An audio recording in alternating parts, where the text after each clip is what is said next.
guys, finally the three of us are together again.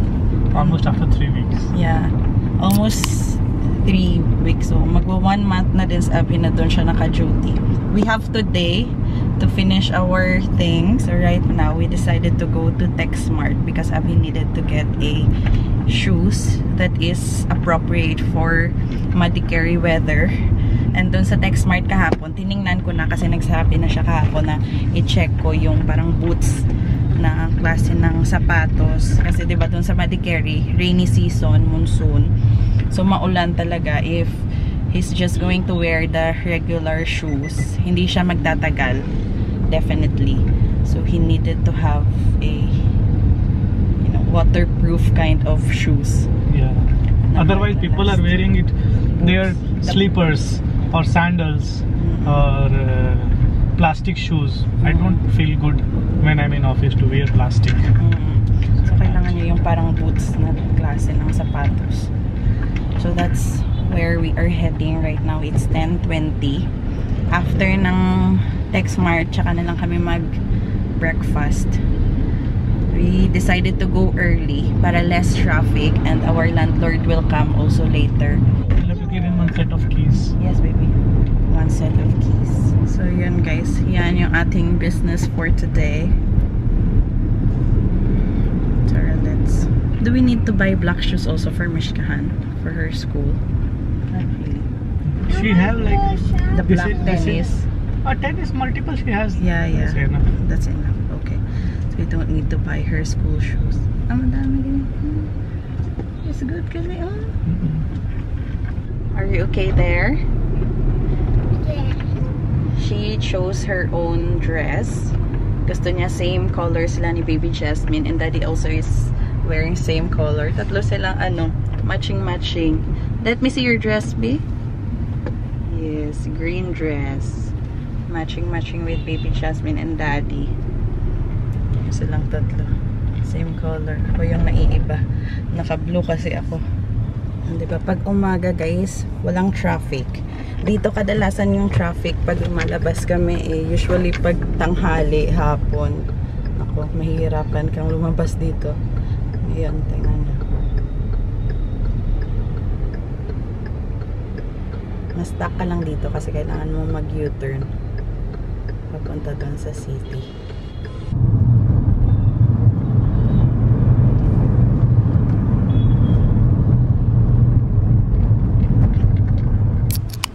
Naman kami ulit guys, TechSmart. Pasok tayo. Ito yung section ni Abhi. Dito tayo maghanap mamaya ng kanyang sapatos. Yes? But Mishka already have shown up for Naila. It will be good now. Naila. This one. Mishi, come here. Or this one. This one. This is nice. This is nice. Look. How much is this? This one? Should I call Honey? Ang nice, oh. 699 lang. Mimi, so nice, oh. Ayan. It's little big. 7.5 kasi ito sabi size 7. Here, in front. Here, front side, love. Hello. Thank you, Mimi. Bibigyan na din ako shoes. Here, Daddy, ah. Blue में size है 25 है. Dito na naman ulit kami guys for breakfast. For a change, ito yung in-order sa akin, Abhi. Parang kichiri siya. Kasama siyang, ano tawag dito? Thank you. Medyo maanghang ito guys. Tapos ito yung isa sa paborito namin, dahil bara.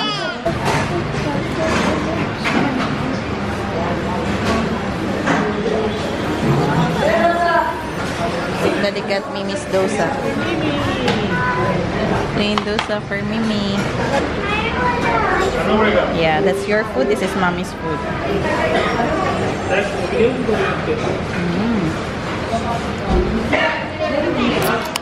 And we are home.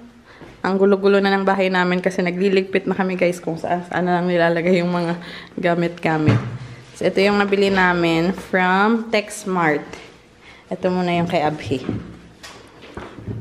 Hopefully, magtagal siya kasi everyday umuulan nga. So, Dapat prepared siya sa shoes. Socks. Then, meron siyang belt na binili. Combo ito eh. Meron itong kasama wallet. Wallet hindi niya naman kailangan. Kaya lang kailangan niya ng belt. This is good. Leather. Code yung brand. No, branded din siya. Code. Tapos, bumili din ako ng socks na Mishka. Ano to siya? What do you call this kind of socks? Fake. Ito yung makapal na medyas. Para doon sa woolen socks. Mura lang siya, 99. Bumili lang kami. And then itong dalawang sapatos na nabili namin. Isang boots. Tapos sandals. Kasi H&M ko na brand. Kay Mishka sana maganda. Kaya lang saktong-sakto lang sa kanya. Sayang lang din yung paggamit. Siguro ilang weeks lang. So para na lang to sa anak ni Honey. And then chinelas. Para kay Abhi. Puro mga sapatos pala yung bili namin. Na-stress ng hapon. And dumating dito yung aming landlord. Sinuulit namin yung susi. Pero meron pa kaming copy ng susi. Kasi hanggang bukas pa naman kami dito. Bibigay na lang namin sa guard bukas yung susi. Pumunta sila dito like before kami umalis ba. Mag-meet din sila ng Abhi. Kasi si Abhi, na-meet lang nila siya one time. Nung pag-inquire dito ni Abhi. And then, one time ba or 2 times? Nung andito na kami nakatira. So, in the last 4 years, mag-usap lang sila ni Abhi sa phone. Ako, ilang beses ko na silang na-meet. 3 times or 4 times? Hindi lang ako siguro. 4 times na ata. Kasi every time na pumupunta sila dito, ako yung andito sa bahay, si Abhi wala na sa opisina. So, before kami umalis, pumunta sila dito. Bumaba lang sila ngayon doon sa playground kasi wrong timing yung pag-book ni Abhi. Nagpamasahe siya. Nag-book siya ng kanyang pain relief massage treatment. Kasi sumasakit yung stiff neck niya. Sabi ko last time, diba na may pinagdadaanan siya. Masama yung pakiramdam niya. Nagpa-check up nga yan, tapos binigyan siya ng injection. 1 week ago ata, yung sumakit nun. So ngayon, nagpamasahe siya. Wrong timing kasi yung binook niya na pa-massage is 3:00 ng hapon. And timing din, nakakarating lang din nung aming landlord dito. So yung mag-asawa, bumaba muna kasi yung anak nila gustong maglaro sa playground. So si Abhi nandun sa kabilang kwarto, nagpapamasahe. Umorder na lang ako ng pizza. Pagbalik nila, mag-snacks na kami and hopefully matapos dun si Abhi sa kanyang massage time. Pero gusto ko din na siya na ma-enjoy niya sana yung kanyang masahe kasi masama yung pakiramdam niya. Meron pa ako ditong last batch ng cream na nakolekta nila sa gatas ni Mishka. So gagawin ko ito muna para before kami umalis bukas, meron na kaming additional na ghee. Parang nakakahiya na pumunta yung aming landlord dito. Ang gulo ko ng bahay kasi hindi na ako naglinis, guys. Sabi na, huwag ka nang maglinis kasi anyway, mag-charge din naman sila sa amin ng 25,000 for the painting and cleaning nitong bahay. So sabi na, huwag ka nang maglinis. Okay na yan. 4 minutes darating yung aming order. Ito na yung snacks na order ko. Dalawa itong malalaki yung order ko. Isa non-veg, isa veg. Tapos meron silang free. Yung margarita, ito yung paborito ni Mishka. Yung cheese lang. Yan, diba? Nakalibre tayo ng isang margarita pizza. Pero wala pa sila dito. So mamaya na natin bubuksan yan. Umorder din ako ng drink sa Zepto, partner sa aming pizza. And then, gatas. Tapos, itong sweets na to, guys. Ito, gulab jamun. And then, itong Mysore pak. Umorder ako kasi ibibigay ko to sa kapitbahay namin dito. Nung nag-apply kasi ako ng OCI, nung kailangan namin pumunta sa police station kasi i-verify nila na dito kami nakatira, yung address verification, kailangan naming magdala ng isang witness na dito talaga kami nakatira. So, nung nag-message si Abhi sa group, dito sa aming society, kung sino yung available, dito sa aming block, yung parang head or parang yung president dito sa block namin, pumunta siya doon sa police station para mag-witness na dito nga kami nakatira. Then after nung nag-apply ako ng OCI, nakakuha ako ng OCI, hindi na ako nakapunta doon sa kanya. Doon nagpaplano na talaga kami ni Abhi na magdadala kami ng sweets doon sa kanya, pasasalamat sa pagpunta niya doon, pag-witness na dito ako nakatira. Kaya lang, after nung nakuha ko yung aking OCI, na-busy ako, diba? Kasi nag-process ako ng visa, pauwi kami ng Pilipinas ni Mishka. So, parang nawala na siya sa isip ko. And then, kaninang umaga, lumabas kami, papuntang Techsmart. Pagbalik namin dito, nasa lubong namin siya. Niremind ako ni Abby na hindi ka pa nakapagbigay ng sweets doon. And naalala ko din siya, guys. Kaya lang, medyo naging busy this past few months. So, ito, before man lang kami umalis bukas, pupunta ako dun sa kanya mamaya para ibigay itong sweet sa kanya, pasasalamat. Tapos meron silang ganito. Naisip ko pa, anong order ko? Meron ganito. Yung pala, freebie.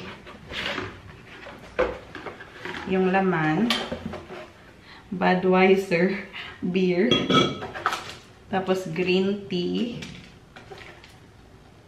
Wipes. Intimate wipes for men. Dalawa. Wow! And then merong snack bite. Ay, snack right. Snack right pala. Oh no, what we thought is they would have done little smaller that and room would have Yes. Because you can put bathtub also there. Easily you can put, that bathroom is very big. Big. Normally you will not see in some apartment this big bathroom. My own bathroom at my home is also not so big. Kitchen also you can say is Yeah, very, kitchen is also spacious. very So people like kitchens to be spacious. Yes. Easier to climb. Otherwise, 2 years we would have climbed stairs. But here I don't know. I think they are also trying to leave lot of space, I think, Yes, because yes. they have big only this much. Yes. So when we came here, that time it was really beautiful. Not trees there. Yeah, also. trees. But really, within 1 month they have chopped everything. I don't know, they have not constructed anything also. They simply chopped everything. No, actually that Nilgiri was there. That will spoil the environment itself. So I think they have chopped it off. No, they are banned, right? You can't put any new Nilgiris. Why? No, that is the tree. It's not good for the other trees. You see? You have to tell the place everything. They will come and see. Then only they will give the permission to grow the tree. If anything is there nearby, then they will not give. Okay, maybe then that could be the That is the reason. reason. Because simply, I thought that maybe simply they will start construction.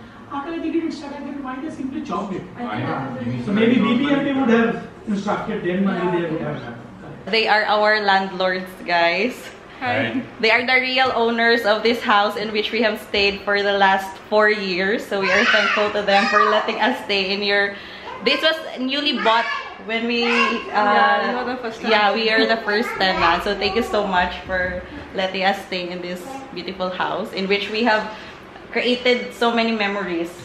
And that's why we were so emotional about this house also now, because it's Mishka's first house. So thank you so much for letting us stay. Thank you for staying and looking at it like in your own house.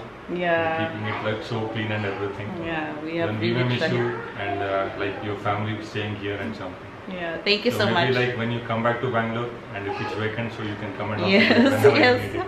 definitely. And we'll come back again next time. We'll stay in this house again. Yes. This is Deepa and Sandeep, the real owners. Because every time we are saying that Mishka is the owner of this house, but they are the real owners. So thank you so much, Deepa. They're going home now, guys. Whenever you come to Bangalore next Yes. Yeah. It was nice. Yes. So we'll make It was really good. It was really good. We'll take one selfie. Yes. Yes. Naglalaro muna yung mga kids. Ito na talaga yung last na paglaro ni Mishka dito sa aming playground, guys. Because tomorrow we are leaving. Last swing. Huh?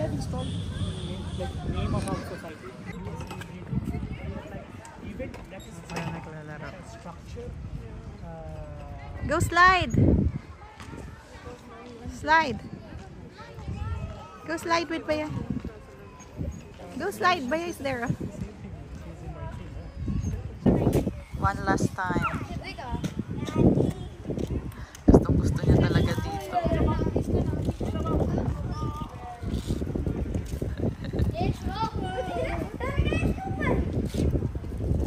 Umalis na sila. They left.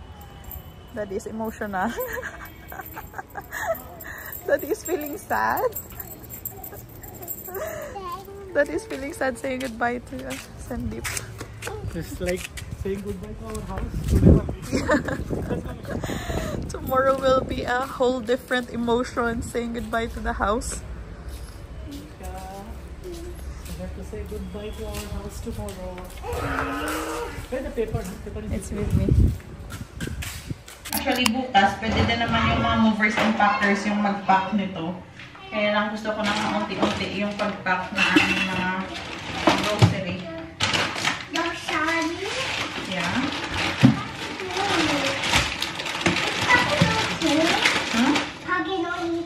Yeah, we're packing our things. So. Yeah, we're going to leave this house. So this is the conclusion. Happened faster than I thought. Or a lifetime with perspective. End of an era after all. So where do you go at the end of the road? Or what do you say when it's done? And how do I stand at the end of the show and say goodbye to everyone? Don't be sad because it's over. Be glad that you have something good to miss. Don't be sad because it's over. Cause you already got what you wish. Don't be sad because it's over.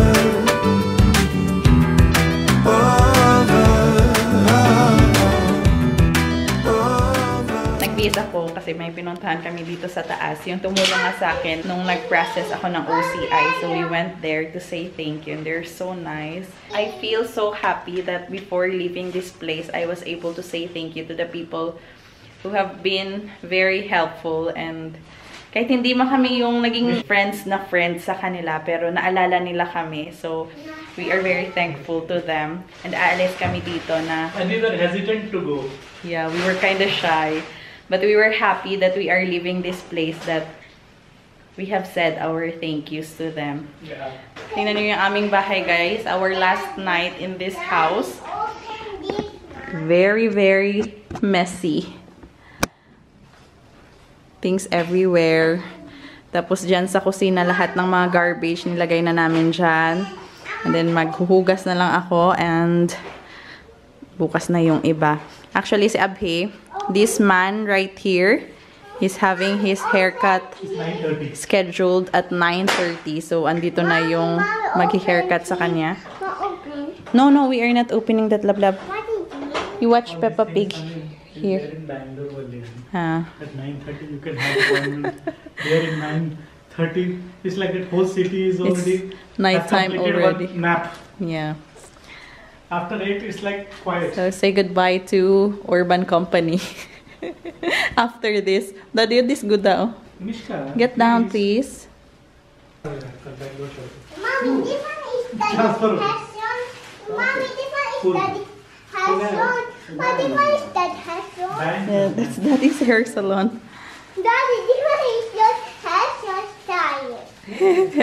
hair salon time daw. See? Sa dating mirror dyan. Sa si Baya. Until what time?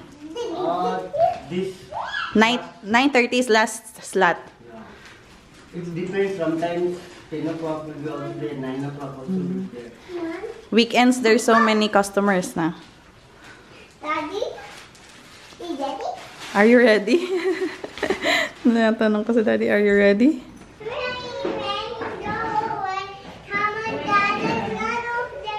That is for my earbuds was there, no? I put it there. Language कौन सा है? मैं फिलीपींस से. नहीं लगती है.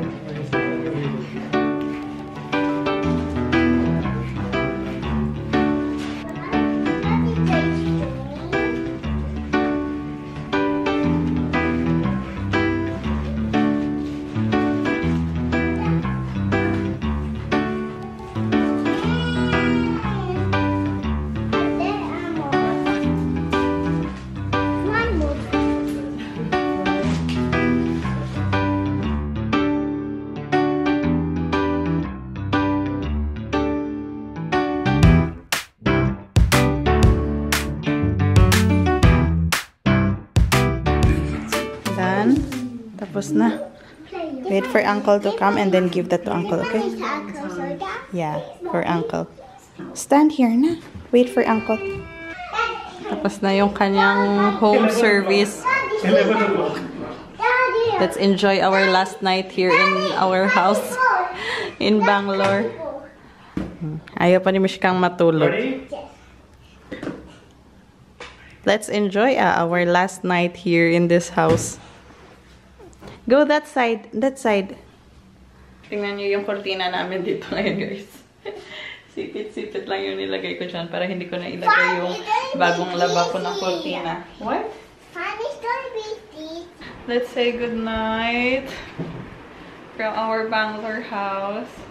Thank you so much, guys. Thank you for watching my video. Press the button. We are feeling emotional now. What's the feeling tonight? I don't want to leave Bangalore. Nobody wants. But I have to. So, And for the house, how are you feeling that we are leaving this it house? feels like I'm leaving home. It's not only house. It was like, because in like last 9 years of my service job, this is maybe my fifth Fifth house. accommodation, you can say, where I have rented out, and this was the longest, like 4 years. And In my 8.5 years, out of 5 houses, this is the longest where I stayed 4 years. So you can understand, like, you already started feeling this is your home. This is a permanent address, but this not. So from tomorrow onwards, we'll be relocating ourselves at new place. So you will be seeing that new place from tomorrow. Feeling sad already that tomorrow I'll have to say Because goodbye. morning itself, those people will come Yes, and we'll have to start. Yes, so this is it, guys, from our Bangalore bedroom. We are saying goodnight to you. And we have lots of memories here. Yes, So many. Mishka's memories. Yeah. So yun, guys, thank you so much to all of you who has been very supportive Yeah. from the last 5 years that we have been vlogging. Sa lahat ng sumabay sa aming buhay, thank you so much to all your love and support, guys. Don't like that. You don't hide. Okay, we'll go hide. Mishka is going to play hide and seek na. So good night, guys. Good night. See you tomorrow. Our moving out vlog. Yeah. Good night, everybody. Good night, everybody. Mishi, good night, everybody. Don't like apple. It pressy button.